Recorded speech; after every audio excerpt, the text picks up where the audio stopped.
એના મામા મેહુલના મામા મારા ભાગ્યા છે. હવે તો એના મામા પોતે એમ કહે છે કે અમારે આજ વાવવાનું, બીજું એ કંઈ નહીં. અને અમારું જોઈને જ મેહુલ પહેલા લાવ્યો તો, પહેલા વર્ષે એક જ પેકેટ લાવ્યો તો, પોરીને 50 પેકેટ ગામમાં વ્યવાયો એના ભાઈઓમાં બધા. અને આખી સિઝનમાં અમે આટોય માર્યો તો. આપણે મિટિંગ ગોઠવવાની હતી પણ વરસાદ થઈ ગયો એટલે અહીં નો મિટિંગ ગોઠવી. બાકી બજાભાઈની નિમના બધા ભાઈઓની વાડીમાં આપણે આટો માર્યો. અહીંયા 4-5 ખેડૂત એવા છે કે મેહુલભાઈએ પેલા વાવ્યું, પછી ગયા વર્ષે એમનું જોઈ મેહુલને એક જ પેકેટ આપણે પરાઈને આપ્યું હતું. પછી સામેથી ને આવ્યું. અને પછી ગઈ સાલ 4-5 એમના ભાઈઓ થાય એટલે બધાએ બધા એમના ભાઈઓ જતા, બીજા કોઈ જ નહોતા પાછા. કારણ કે ઇનામાં જોયું એટલે બીજા ભાઈઓએ જોયું જ હોય. એટલે શું પાડોશી હોય, ભાઈઓ હોય, એમને મેહુલભાઈનું જોયું હોય એટલે ખ્યાલ આવ્યો કે નહીં આ વેરાયટી વાવવા જેવી છે. બાકી કોઈ ગામના બીજા ખેડૂત હોય એમને જોયેલું ન હોય એટલે એમને ખ્યાલ ન આવે. એ હિસાબે થઈને આપણે અહીંયા મિટિંગ ગોઠવવાની હતી. પણ આ વર્ષે આપણે મિટિંગનું આયોજન કરશું. પણ જેને એમ લાગે કે નહીં વેરાયટી બહુ સારી છે એ આ વર્ષે વાવેતર કરજો. આપણે યુટ્યુબની અંદર રોયલ સીડ્સ જયભેરી લખશો તો આ એરિયાના આપણે ઘણા બધા વિડીયો આવશે. અને કઈ રીતની વેરાયટી છે ખેડૂતના મોઢે તમે એ સાંભળજો. અને કેવો કુતારો રહે છે એ ખેડૂત તમને તમારા મોઢે કહેશે. આપણે એવું નથી કે તમને હું જુનાગઢનો વિડીયો દેખાડું કે જુનાગઢમાં આ વેરાયટી બહુ સારી થઈ હતી. ઘણી કંપનીઓના આવે અહીંયા અને તમને એમ કે અમારે આ રે જુનાગઢમાં એક ખેડૂતે વાવી હતી, આટલો ઉતારો રહ્યો અને બહુ સારી એવી વેરાયટી છે. પણ ત્યાંની જમીન કેવી હોય, ત્યાંનું પાણી કેવું હોય એ તમને ખ્યાલ ન હોય. પણ તમારા જ ગામના ખેડૂતોએ વાવેલી હોય, બાજુના ગામના ખેડૂતોએ વાવેલી હોય તો તમને ખ્યાલ હોય કે નહીં વેરાયટી બહુ સારી છે અને આ વેરાયટી વાવવી જોઈએ. બરાબર. હવે આપણે આ વેરાયટી દશરથ સિંધિયા ગોદાવરી તમને મળી જશે. આવતી 14-15 તારીખ પછી કંપનીની સપ્લાય આવી જશે. એટલે જેને પણ વાવેતર કરવું હોય તો એ ત્યાંથી લઈ શકે છે. હા, આપણે ચંદુલાલ દવા લાવીને પછી મહિનો 15 દી મૂકી દે તો વાંધો ન થાવતો.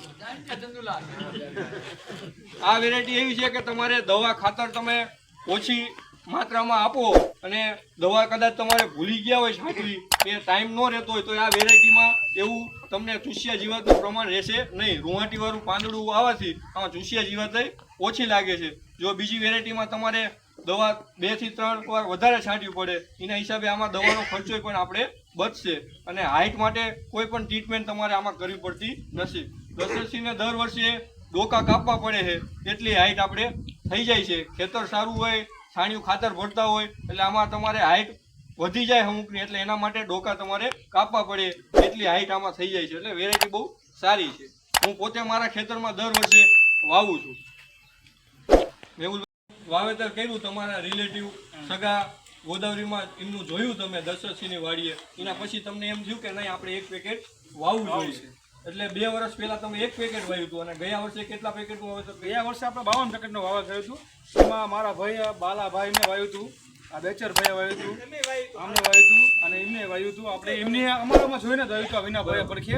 અને આપણી વાડી ફિલ્ડમાં આટો મારવા આપણા દાદા જે મોટા રે રણછોડ બાપી એ આટો મારવા આવ્યા હતા. એમને પૂછી જો, એમનો અભિપ્રાય લઈ જો કે કેવું હતું. વેરાયટી તમને સારી લાગી એટલે તમે તમારા ગામના ખેડૂત મિત્રોને કહી શકો કે વેરાયટી આ રહી સારી વાવી જોઈએ. બરાબર. આ રીતનું છે. બરોબર. એટલે આપણે દાદાએ જોવા આવ્યા હતા એમના ખેતરમાં. કેવી લાગી તમને વેરાયટી?